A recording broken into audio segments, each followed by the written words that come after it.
Ons gaan lees van Kolossense 2 vers 1 tot en met vers 5.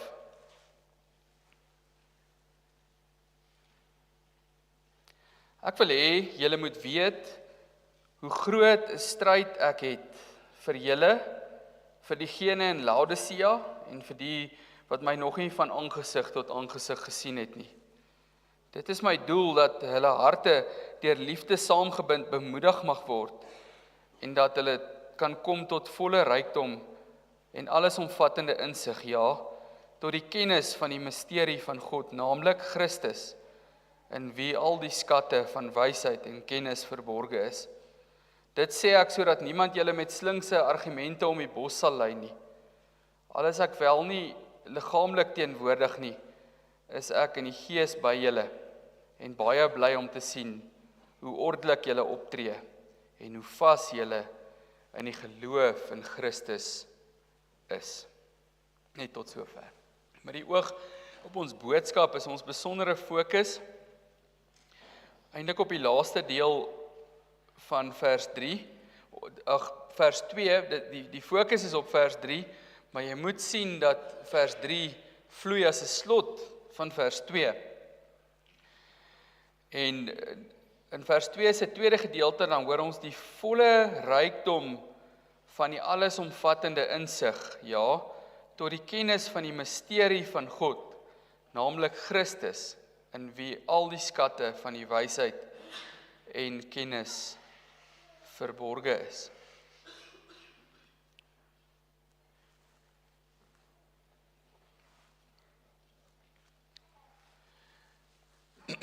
Groei is iets wat baie natuurlik voorkom. Dis iets wat ons iets sou klassifiseer as dood, indien dit afwesig is. Nou in die winter kan ons na ons tuine kyk en ons kan sien hoe dit as gevolg van die seisoen dormant geraak het, of meeste van die goed daar binne, en dat daar nie nuwe groei is nie, oor dit binne in hierdie seisoen is. Maar as die lente aanbreek en daai selfe plante groei nog steeds nie, dan gaan jy begin vra oor wat fout is binne die omstandighede. Groei is nie net iets wat ons verwag nie, dis iets wat ons natuurlik wat ons sou bekommerd maak indien dit nie voorkom nie. Daai selfe vraag en selfe konsep moet jy toepas op jou geloofslewe. Miskien is daar seisoene waar jou geloofslewe ook dormant raak. Jy gaan dalk deur 'n verskriklike moeilike tyd en jy voel jy stagneer net. En baie mense het tye waar hulle voel, maar ek bid teen die plafon vas. Hoor die Here my? Waar is hy? Hoe gaan dit so met my? Die volk Israel het dieselfde ding beleef, is niks niets nie. In Jesaja 40 kan jy gaan lees, dan sê hulle, die Here sien nie raak wat van ons word nie. Ons reg gaan by ons God verby.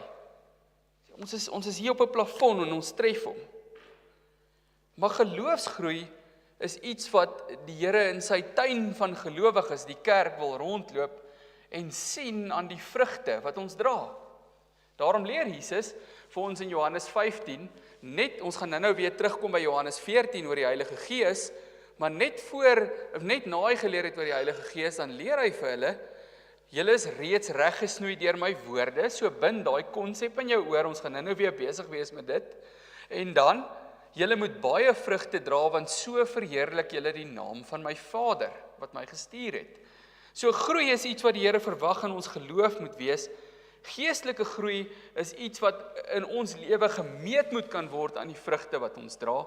Dit kan nie afwesig wees nie, anders is jy geestelik dood. Jakobus skryf daarvan, onthou jy nog? As hy sê, wys my jou geloof, ek sal vir jou my geloof wys deur my werke. Sê, daar is nie so 'n ding soos geloof sonder werke nie.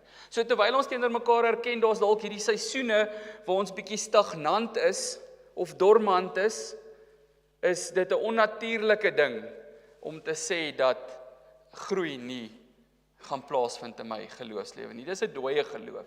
Geloof moet groei. En dan moet ons vir onsself die vraag vandag vra, maar hoe gebeur geloofsgroei? Kom die Heilige Gees op ons neer en dis soos hierdie magical wand wat oor ons geswaai is en ons hele lewe is net reg. ons kry als reg. Voor die Here is ons saak 100% reg die oomblik wat ons tot die geloof in Jesus Christus kom. Die oomblik wat jy glo omdat die Gees vir jou geloof gee, is al jou sondes weggeneem. Kan niemand jou voor die Here aankla nie, want jy's in Jesus en jy leef uit hom.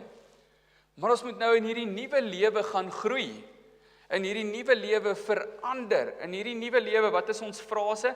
Moet ons konstant 'n metamorfose ondergaan om te groei in die geloof. En hoe gebeur dit?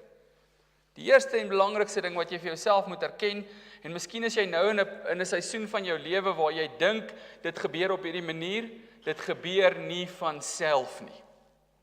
Dit gebeur nie deur jou wat terugsit en wag vir dit om te gebeur nie.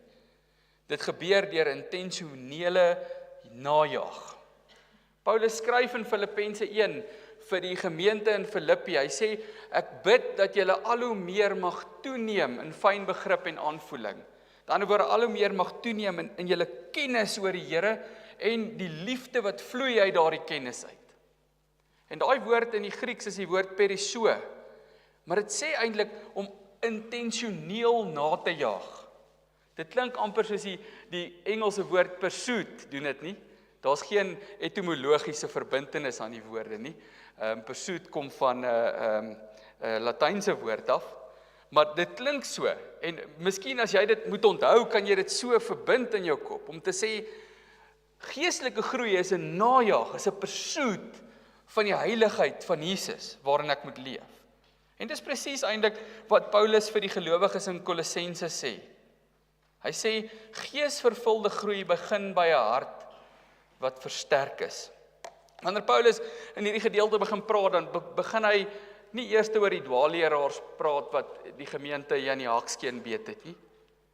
Hy praat eers oor sy eie geestelike stryd, en hierdie geestelike stryd van hom gaan daaroor dat hy intentioneel is oor die bediening van die woord van die Here. En nou is dit gereeld so, dat Paulus vasgesluit sit in tronke, en dit baie die bediening beperk. Ons almal sou sê, ja, maar dis 'n goeie verskoning, Paulus, jy het bietjie af. Vat net 'n breek, jy's in die tronk, nê. Jy word geslaan. Jy hoef nie nou te worry oor die evangeliebediening nie. Maar dis nie op Paulus se kop ingestel is nie. Sy swaar of sy stryd wat hy beskryf, gaan nie oor aardse lyding nie. Daarmee is hy nie bemoei nie. Hy skryf op ander plekke, weet julle, ek het al meer as genoeg gehad om te leef. Ek weet wat dit is om gebrek te ly. Ek weet hoe dit is om swaar te kry. Dit maak nie vir my saak nie. Wat saak maak is dat ek in Christus is en Christus in almal. Aan die ander woord, dis Paulus se uitgangspunt. Dis sy motivering, dis sy dryfkrag om te sê die evangelieboodskap moet bedien word, die kerk moet hulle werk doen. En as hy skryf aan Kolossense, is dit presies wat hy by hulle wil tuisbring. As hy hierdie brief geskryf het aan ons volgens, hy gesê, liewe gereformeerde kerk Benoni, ek wil so graag dit by julle reinforce, by julle tuisbring, by julle indring, dat julle moet besig wees om te groei in die geloof, sodat julle die roeping wat julle kan het, wat julle het uitleef. So is Paulus vir ons 'n voorbeeld. As hy in die tronk is, dan stop hy nie om te bedien nie. Hy bedien, hy bly bedien, hy skryf briewe wat ons nou die rykdom van die wysheid van die Here in vervat het en daarin kan bestudeer. Daar kom tronkwagte, Romeinse tronkwagte tot bekering. Hulle het nie van self tot bekering gekom nie. Paulus het self sy slegte situasie gebruik om hulle te bedien. En dan wys hy ook in hierdie gedeelte vir hierdie gemeente in Kolossense dat 'n biddende bedienaar is een van die belangrikste bedieninge wat jy het.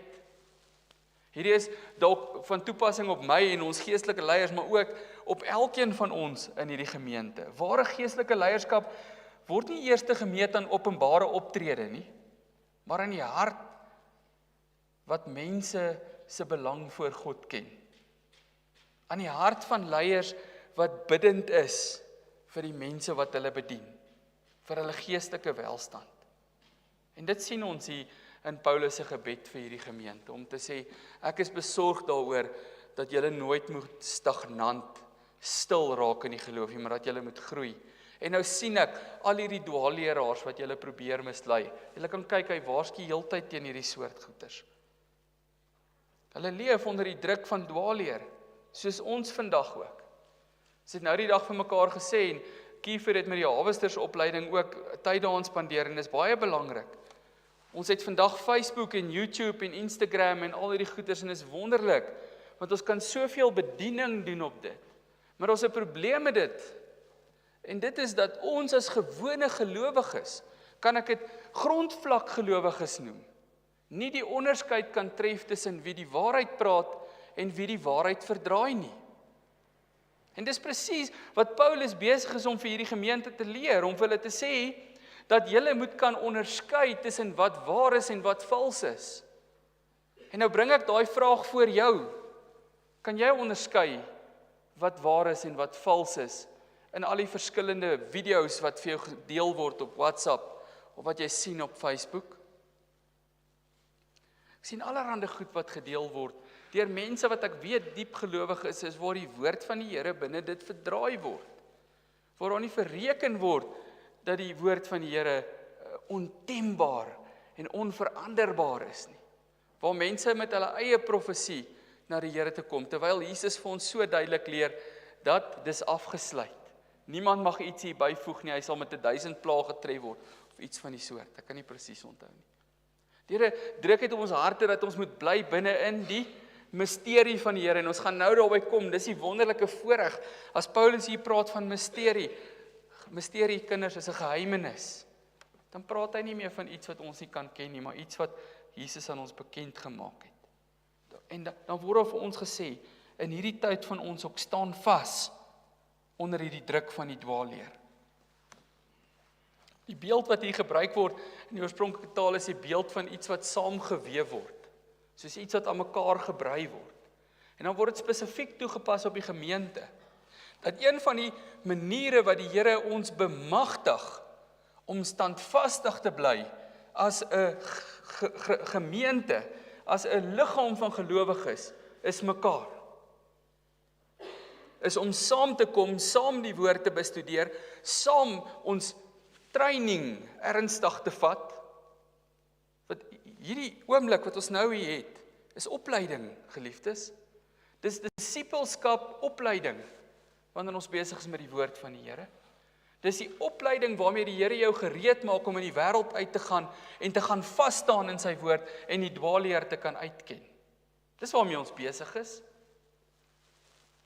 Jy weet nie vandag hier uitstap en sê, "Jo, ek het gehou van die volgende frase wat Reinhard gesê het nie." Vandag sê jy, "Die Here het my op die volgende manier bekwam gemaak. Ek gaan begin uitkyk daarvoor dat ek bly by die waarheid wat die Here leer." En dit doen ek saam met die gemeente. Want die Here leer vir ons in hierdie gedeelte, die liefde is die band wat die gemeente aan mekaar hou, en dat geestelike groei eintlik nooit 'n individuele projek is nie. Ek sal dit hier sê van die preekstoel af, en ek is bereid om met enige iemand 'n Bybelse argument hieroor te voer. Daar is nie so iets soos kerklos Christendom nie. As iemand volhard daarin om te sê hy is 'n volger van Jesus, maar hy verwerp die kerk van Christus, sal daardie persoon nie in die koninkryk van Christus gaan nie. Tensy die Here hom op 'n besonderse manier het. Ons kan nie sê ons volg Jesus, maar verwerp sy hele plan vir ons lewe nie. Natuurlik het ons seisoene, mense. Ek het ook seisoene waar ek wens ek kan vanoggend net bietjie by die huis bly. Nee, toe ek uit die bed uit klim vanoggend en dit is so koud, dis ek soos genade kon my verlof nie gister begin het nie. Natuurlik het ons sulke seisoene. Dit gebeur met mense. Maar die Heilige Gees roep ons terug om saam te wees, want saam deur sy woord help ons, of lei hy ons om vas te staan. En juist daarom is liefde vir die Here en liefde vir mekaar die beste teenmiddel teen verdeeldheid en dwaalleer. As jy wil vra, as iemand jou vra, hoe veg ons as kerk teen verdeeldheid en dwaalleer, dan sê jy vir hulle deur mekaar lief te hê en die Here. Dit is die antwoord op dit. So, wat ons volgende dan bykom is dat geesvervulde groei lei ons al hoe dieper in Christus. Hy sê hier dat die gemeente sal groei tot al die rykdom van die sekerheid en insig. En uiteindelik tot die volle kennis van verborgenheid van God, naamlik Christus. En nou moet ons weet, daai verborgenheid waarvan hy praat, daai misterie, sê hy vir ons ook het Jesus aan julle kom bekend maak. Ons gaan nou meer daaroor gesels. Maar wat ons moet weet is dat alles wat ons van God moet weet, het ons in die Bybel, die woord van die Here. Daar's niks wat die Here wil hê jy moet weet van hom nou, wat hy nie aan jou openbaar in sy woord nie.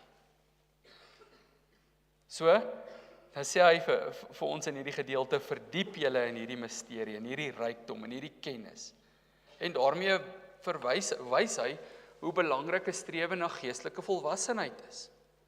Op 'n ander plek skryf hy, julle moet nie altyd soos babietjies bly, wat net die melkkos soek nie. Julle moet so besig wees met die woord van die Here, dat julle besig is om as mense in volwasse geloof te groei. Is dit nie Paulus ook wat leer in Romeine 10 vers 17, dat geloof kom deur die gehoor en dit wat ons hoor is die verkondiging van die woord? As ek die vraag vra, hoe verdiep ek geestelik? Hoe raak ek geesvervuld al hoe dieper in die Here Jesus Christus? Dan antwoord die woord my op soveel plekke en onder andere hier, dat ek doen dit deur te verdiep in wat ek van die Here weet. Is dit nie presies wat Romeine 12 vers 2 ook sê? Laat God julle verander deur julle denke te vernuwe. Of Paulus skryf in Filippense 1, wat ons nou na verwys het. Ek bid dat julle al hoe meer mag toeneem, intentioneel najaag, fyn begrip, die eerste ding, met ander woorde, liefde vir die Here en liefde vir jou naaste, fyn begrip en aanvoeling, dis kennis, waarna verwys word. Gnosis is die woord. Fyn begrip en aanvoeling. En dan in ons gedeelte hier ook, verdiep in die kennis van die Here. En dis hoe jy groei tot geestelike volwassenheid. Dis hoe ons nie 'n babietjie bly. Wie van julle wat se kinders nou al groot is, sou nie dadelik pediater toe gejaag het as hierdie babietjie van jou weet 1 maand oud bly. Al is hy nou al 12 maande oud, maar hy bly net.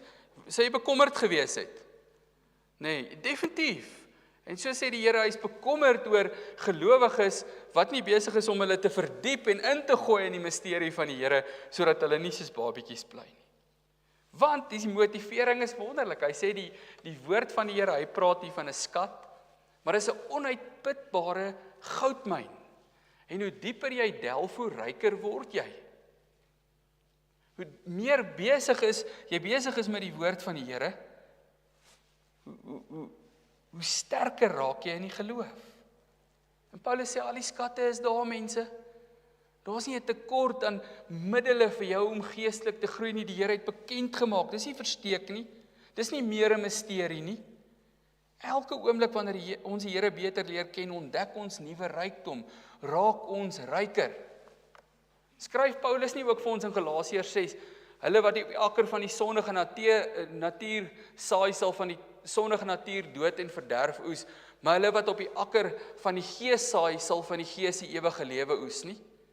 Met ander woorde, daar's dividende in my besig wees met die Here, nie aardse dividende nie, maar dat ek groei in my hemelse skat sien, omdat besig wees met die Here, my hart al hoe meer vir hom omwen, en dat ek hom al hoe meer in my lewe soek en eer. Die kerk hoef daarom nooit verder as die Here te soek nie. En nou is die waarheid is, doen ons nie, mense. En nie 'n probleem daarmee nie, maar vandag is 'n algemene ding life coaching. Mens moet seker maak ons 'n goeie balans binne in dit.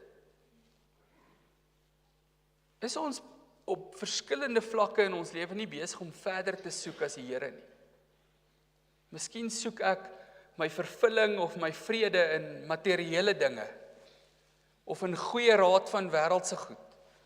Miskien soek ek my vrede en vervulling in individualisme, of in sekularisme. Soek ons nie baie keer verder as God nie. En die diagnose vraag is, as ek 'n probleem het, gaan vra ek heel eers vir die Here vir die oplossing, of soek ek dit altyd eers by 'n ander plek? Ek gebruik baie ChatGPT, ek het nie kritiek daaroor nie. As jy gaan toelaat dat ChatGPT vir jou begin dink, dan is dit 'n probleem, nee. As jy hom gebruik om goed vir jou te verwerk, dan kry jy sulke mooi skyfies, nee. Reinhard kan nie daai doen nie. OK, so gebruik dit. Maar is dit waantoe ons nou vlug vir die antwoorde op ons geestelike probleme ook? Een middel van baie. So soek ons nie verder as die Here nie. Ons roeping is nie om nuwe waarhede te vind nie. So as iemand met jou kom, na jou toe kom en sê, die Here het aan my geopenbaar, snert. Jesus het gesê, die woord is vasgesluit. Paulus skryf, die hele woord sê die Gees ingegee en is genoeg vir alles. Die Here waarsku dat mense wat byvoeg by sy openbaring, gestraf sal word. Iemand kan wel na jou toe kom en sê, die Here het vir my gesê, na aanleiding van Filippense 1, jy moet regtig waar die Here se wil vir jou is, dat jy moet nastreef om te groei in die geloof.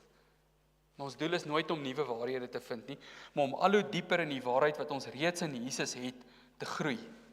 En dit gebeur in intentionele najag. Die waarheid is, ons leef buite dit, oor ons verset teen dit. Luister mooi, ons lewe baie keer buite hierdie waarheid, oor ons verset teen hierdie waarheid. Ek ons verduidelik dit met 'n voorbeeld. Ek soek verder as die Here in tevredenheid, miskien in materiële dinge, en dan is ek besig met die waarheid van die Here, en die Here spreek my in daardie waarheid aan, en ek sê, ek sal nog eendag ophou met hierdie materiële goeders, maar nie nou al nie. Ek sien nou al is om te verander nie. So ons verset teen dit. En die Here roep ons om net dood eenvoudig oor te gee. Paulus leer nie nuwe goeders hier nie, geliefdes. Hy is besig om aan te gaan met wat Jesus geleer het. In Johannes 14 dan sê Jesus vir sy disippels, ek sal my Vader vra en ons sal vir julle 'n ander voorspraak stuur, naamlik die Gees van die waarheid. Luister mooi wat sê Jesus dan verder van die Heilige Gees. Hy sal julle leer en julle herinner aan alles wat ek vir julle geleer het. Met ander woorde, wat is die primêre werk van die Gees van God? Is om die woord in mense te laat leef. Dis nie om vir jou hoendervleis te gee nie, great as jy dit beleef het ook al, wonderlik, maar dis nie die primêre werk van die Heilige Gees nie. Die primêre werk van die Heilige Gees om die woord in mense te laat leef. Wat gebeur met Pinkster wanneer die Gees uitgestort word? Die woord word verkondig. Met ander woorde, die woord word geaktiveer in mense se harte en lewens en hulle kan dit verkondig. Trouwens, die Here sê vir hulle, moenie gaan verkondig voor julle nie die gawe ontvang het nie. Dis die werk van die Gees. Hy beloof die Heilige Gees en alles wat die disippels dan verder leer, die Nuwe Testament, is die resultaat van wat die Gees kom openbaar oor wie God is. En wat jy moet weet is, die Gees werk nie los van die woord van die Here nie, maar saam met die woord van die Here. Daarom kan jy in dit weet, niemand moet na my toe kom en sê, ja, ek weet die Bybel sê dit, maar nou eerder dit nie. Nee.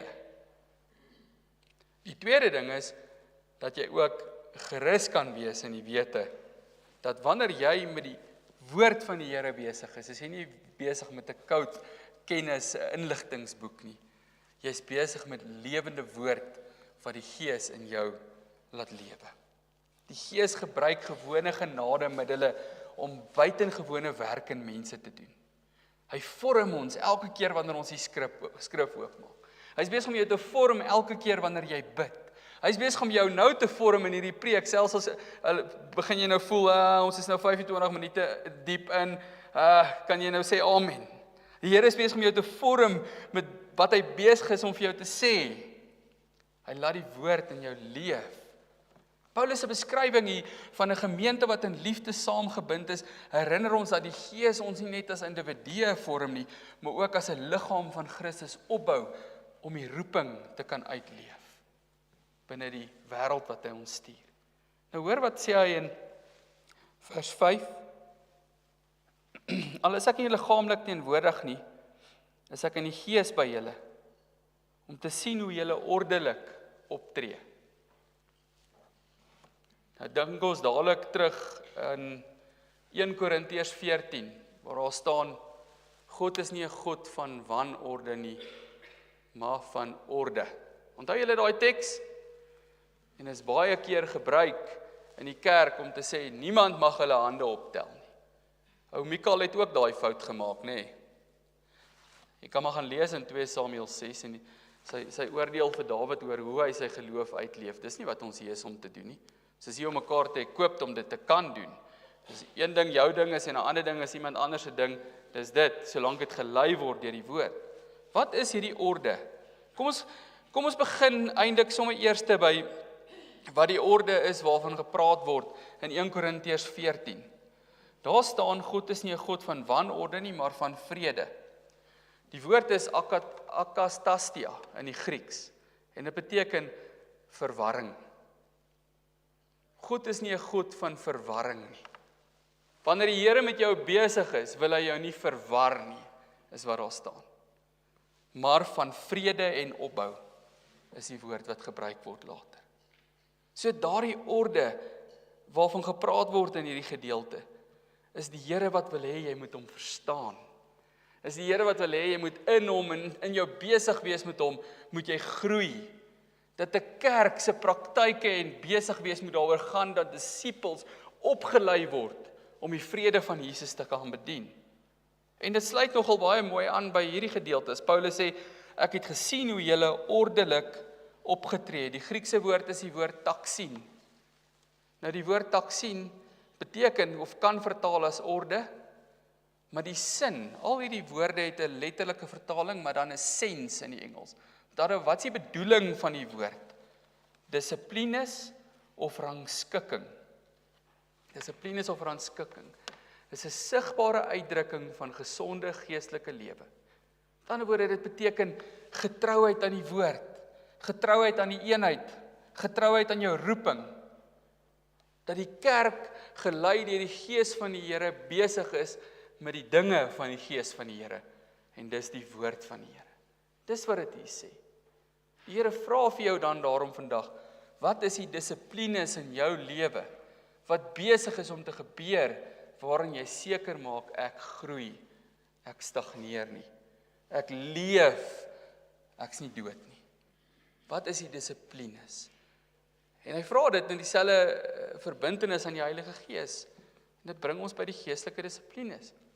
Sê ek's 'n biddende gelowige.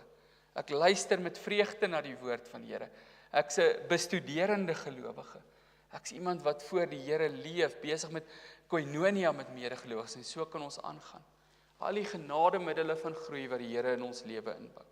Dis wat hierdie ordes eintlik na verwys, dat ek is gedissiplineerd, 'n volger van Jesus Christus. Hoe lyk jou dissipline in navolging van die Here? Geesvervulde groei, hierdie soort dissipline beskerm die gemeente. Eers nadat Paulus se aandag, dis so treffend hierdie, volledig geval het op die grootheid van die Here en op hoe wonderlik dit is wat die Here doen, dan kom hy by 'n punt en sê, okay, maar nou wil ek julle waarsku teen die dwaalleraars. Hy begin nie by die dwaalleer wat die probleem is nie. Hy begin by die Here wat die antwoord is. En dan sê hy, maar kom ons praat oor die dwaalleraars. Jy moet weet, die gevaar van dwaalleer is nie noodwendig openlike leuns nie, maar slinkse triks. Dwaalleraars se woorde klink gewoonlik indrukwekkend. Hulle argumente is oortuigend, slim en aantreklik. Een van die metodes wat ek sien op al hierdie Facebook videoetjies waar mense dwaalleraar verkondig, is hoe verskriklik goed hulle daarmee is. Natuurlik buite konteks om Bybelverse aan te haal. So vinnig dat jy omtrent nie die onderskeid kan tref of tyd gee om die konteks te oorweeg oor is hierdie goed waar of nie. Maar Paulus leer nie vir ons gaan bestudeer nou elke dwaalleer sodat jy dit goed kan verstaan nie. Hy sê, verdiep jou in Christus. Want waar die gemeente die beste beskerming teen misleiding het, en waar hulle elke vorm van dwaalleer kan bestry, is wanneer hulle Christus al hoe beter leer ken. Geliefdes, Kolossense 2 wys vir ons dat geesvervulde groei nooit by onsself begin nie, en nie by ons nuwe idees eindig nie. Dit begin wanneer ons gelei deur die Heilige Gees aan die Here Jesus verbind en versterk word om in liefde met hom een te leef. Om in sy onuitputbare goudmyn van rykdom te laat deel. Binne 'n disipel se getrouheid in 'n gemeente van Christus. En hierdie gehoorsaamheid is nie 'n swaar plig nie. Dis 'n vreugdevolle aksie wat reageer op wat die Here reeds vir my gedoen het. Die voorreg van ken van die Here wat ek reeds het. Die skatte wat ek reeds van die Here ontvang het. Ek is so bly oor dit. Ek kan nie ophou grou vir nog nie. Wanneer dit gebeur, jy tevrede is met God se skatte vir jou lewe, dan eer jy hom werklik. Dan raak dit lewendig en waar wat Piper sê, as hy sê, God is most glorified by us when we are most satisfied in him. Dat die skatte van die misterie van die Here vir my so wonderlik is, kan nie ophou grou nie. Ek wil net nog hê en nog hê. En in dit, laat groei die Here my tot iemand wat geestelik sterk is en nie deur elke wind van dwaalleraar rondgekap word nie. Kom ons bid saam. Here, ons erken teenoor U dat ons het so baie oomblikke in ons lewe waar ons so maklik mislei word of so maklik rondom U woord leef, ons antwoorde buite U woord probeer vind, die oplossings vir ons probleme buite wat U kan gee, soek. En dankie Here, dat ons kan weet dat U ons vergewe, dat U genade genoeg is. En dankie dat U die beskikbaarheid van U woord aan ons sonder perke gee. Help ons om te grou en ryker te word, om te saai op die akker van die Gees en in die Gees die ewige lewe te oes. Ons bid so van die Here in Jesus se naam. Amen.